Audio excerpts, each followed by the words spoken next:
दोस्तों, हमारी आज की कहानी है एक लिफाफा जो शादी के बाद मिला। समीर और अवनी की शादी बड़े धूमधाम से हुई। समीर बहुत खुश था क्योंकि वो हमेशा से चाहता था कि उसकी शादी उसके परिवार की पसंद की लड़की से हो। शादी की पहली रात जब समीर कमरे में आया तो उसकी नजर तकिए के नीचे रखे एक सफेद लिफाफे पर पड़ी।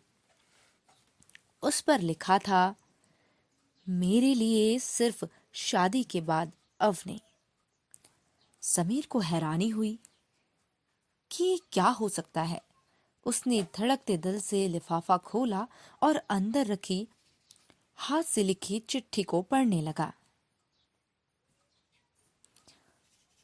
उस चिट्ठी में लिखा था, प्रिय समीर, अगर तुम ये चिट्ठी पढ़ रहे हो तो इसका मतलब है कि अब से हम पति पत्नी हैं।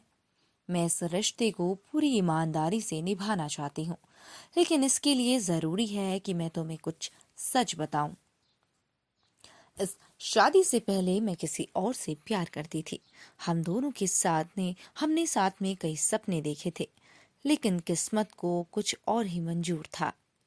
परिवार की जिद और हालात के कारण मैं उस इंसान के साथ नहीं रह पाई। मैं जानती हूँ कि ये सुनकर तुम्हें बुरा लगेगा, लेकिन मैं तुम्हें धोखे में नहीं रखना चाहती थी।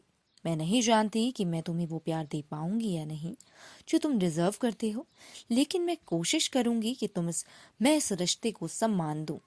क्या तुम मुझे समय दोगे? समीर के हाथ से चिट्ठी गिर गई। उसका दिल डूबने लगा। जिस लड़की से मैंने इतनी उम्मीदें लगाई थी, उसकी जिंदगी में पहले से कोई और था। उसका मन किया कि वे अवनी से तुरंत सवाल करे, अगर तुम किसी और से प्यार करती थी तो शादी ही क्यों की?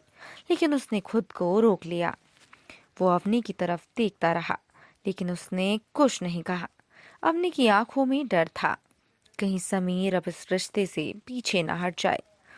अगले कुछ दिनों तक समीर ने अवनी से इस बारे में कोई बात नहीं की। वह उसे समझना चाहता था। अवनी भी कभी जबरदस्ती नहीं करती, लेकिन वो हर छोटी चीज का ध्यान रखती थी। समीर की पसंद नापसंद, उसकी जरूरतें और उसकी खुशी। धीरे धीरे समीर को एहसास हुआ कि अवनी भले ही अतीत में किसी और से प्यार करती थी, लेकिन उसने अपनी सच्चाई छुपाई नहीं। उसने ईमानदारी से बताया था कि उसे समय चाहिए। समीर को ये भी समझ आया कि प्यार सिर्फ एक एहसास नहीं बल्कि एक सफर होता है, जिसमें दो लोग एक दूसरे को अपनाते हैं। एक रात समीर ने खुद से पूछा, क्या मैं भी इसे एक मौका दूं? फिर उसने एक चिट्ठी लिखी और तकिए के नीचे रख दी। सुबह जब अवनी ने वो चिट्ठी खोली तो उसमें लिखा था, डियर अवनी, शुक्रिया कि तुमने मुझसे झूठ नहीं बोला। यह आसान नहीं था, लेकिन अब मैं समझ चुका हूँ कि सच्चाई किसी भी रिश्ते की सबसे मजबूत नींव होती है। तुमने मुझसे वादा किया था कि इस रिश्ते को सम्मान दोगी। अब मैं तुमसे एक वादा करता हूँ, मैं तुम्हें समय दूंगा, तुम्हें समझूंगा और तुम्हारा साथ कभी नहीं छोड़ूंगा। हम दोनों मिलकर इस रिश्ते को एक नया नाम देंगे। क्या तुम मुझे अपने अतीत की जगह अपने भविष्य में शामिल करोगी? अवनी की आंखों में आंसू थे, खुशी के आंसू। उसने चिट्ठी को सीने से लगा लिया और मुस्कुराते हुए कहा, हाँ समीर, अब से मेरा अतीत सिर्फ एक ही याद रहेगा, लेकिन मेरा भविष्य सिर्फ तुम्हारे साथ होगा। तो दोस्तों, ये थी हमारी आज की कहानी और इससे हमें ये सीख मिलती है कि रिश्ते प्यार से नहीं बल्कि भरोसे और सच्चाई से मजबूत होते हैं। कभी कभी सही इंसान का प्यार समय के साथ उभर कर आता है। इसी तरह की कहानियों को सुनने के लिए हमारे इस चैनल को सब्सक्राइब करना ना भूलें। धन्यवाद।